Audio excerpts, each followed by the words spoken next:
Bilingual language behavior and acquisition. The study of second language processing in the brain has been a topic of great interest, especially in successive bilinguals, meaning those who learn a second language from the age of the 3 or later. This learning process is influenced by various factors, such as the age of acquisition and the amount of exposure to the new language. There are significant differences between monolingual and bilingual individuals in terms of language acquisition and processing. While monolinguals only manage on linguistic system, bilinguals must switch between two languages, which can lead to both cognitive advantage and certain difficulties, such as language interference and difference in verbal fluency. On the other hand, the impact of the second language on the first is a phenomenon observed in bilinguals, as learning a new language can affect fluency and processing of the native language. This may occur due to the transfer of linguistic structure or competition between the two language systems in the brain. At a neurological level, bilinguals cause structural and functional change in the brain. Studies have shown that bilinguals develop a great density of gray matter in areas related to memory and cognitive control. Additionally, they have a better ability to switch between tasks and solve problems can now add as the cognitive advantage of bilinguals. In conclusion, bilingualism is a complex phenomenon that not only affects linguistic behavior but also has important cognitive and neurological consequences. Hello everyone, my name is David. Today I be discussions of language learning, changing face by bilingual infants. The bilingual first language acquisitions, bilingual infants is learning to language similarities, which involves progress to set and phonemes and lexicons and grammatical structures. Language discriminations research shows that at very infants can different language, but bilingual infants might face changes, especially with similar language.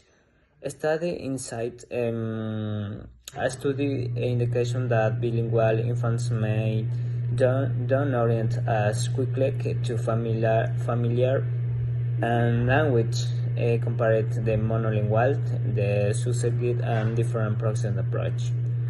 The developmental targets with both bilingual and monolingual infantis show similar development bands in language discriminations, bilingualism, and might fight tune their language process may changes. My conclusions oral bilingualis it does not significant in high language acquisitions wherever it's the required special adaptation in the learning. Thank you. Hi teacher, my name is Eric Duarte. My speak is topic on how learning a second language affects first language comprehension and production process. How learning and using second language might modify or interference with first language process in adult population in also called the bilingual effect. Behavioral consequences of bilingual effect on first language processing. Is bilingual affected free language permanence and the semantic lex, syntax, and phonology levels? It causes include reduced language use, linguistic transfer of cognitive control of both language. This can describe free language efficiency, affecting speed rate, and the neutral function involved in the processing. Natural consequence of bilingual effect on free language processing. His study showed differences in neutral activity between bilingual and monolingual youth and due to bilingual exhibiting an activity in the left hemisphere language and in auditory process.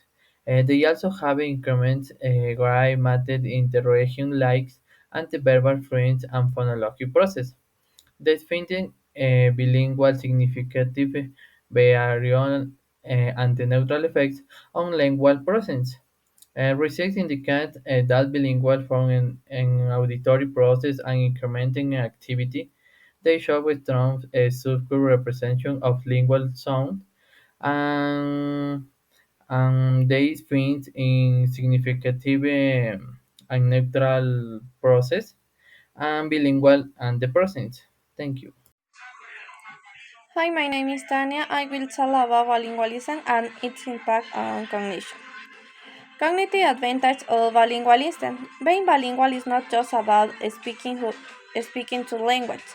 It also engages mental abilities such as memory, attention, and problem-solving skills. Research has shown that bilingual have greater cognitive flexibility and can switch between tasks more quick.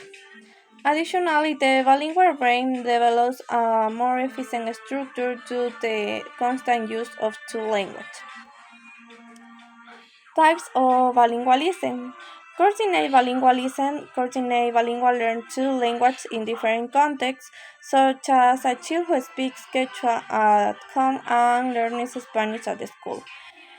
Compound bilingualism. Here both languages are acquired simultaneously and stored together in the mind. This is common in children growing up in multilingual households. Subordinate bilingualism. In this case, the second language is learned with the help of the first. For example, some learning English by translating from their native Spanish. Language stored in the brain. One stored hypothesis. This theory suggests that all languages are stored in a single system, making it easier to connect words and concepts. Two-story hypothesis. In contrast, this hypothesis suggests that each language has its own storage system, which explains why some bilinguals can switch between languages with less interference. And the last subset hypothesis, this theory is a middle ground. It suggests that there is one storage system, but with separate subsets for each language, allowing some degree of independence between them. Hi there, Magister. My name is Ayana Nicolalde, and I will talk about bilingualism and cognition key aspects. First, language loss and recovery after brain damage. The most recently learned language is usually the first to be lost after brain damage, as it is less neurologically ingrained. On the other hand, the language most used before damage tends to recover first due to more active neural networks. There are several patterns of linguistic recovery. It can occur simultaneously in both languages, selectively in one language, or with one language returning to normal while the other doesn't. Other patterns include antagonistic, successive, or mixed recovery, and depend on factors such as location and severity of damage, age, and treatment methods. Second, receptive versus expressive language skills. In Part A, receptive skills encompass understanding spoken and written language, such as listening and reading. Difficulties in this area can lead to problems processing speech or understanding instructions. And on the other hand, in Part B, expressive skills include the production of language in speaking and writing. People with expressive disorders tend to simplify message or use less complex sentences. Both skills are affected differently depending on the area of the brain that is damaged. And finally, bilingualism and brain plasticity. The bilingual brain has great flexibility in adapting to multiple languages. This neural reorganization allows it to handle more than one linguistic system without increasing cognitive load. And in addition, the constant use of multiple language strengthens key cognitive functions such as memory, attention, and inhibitory control.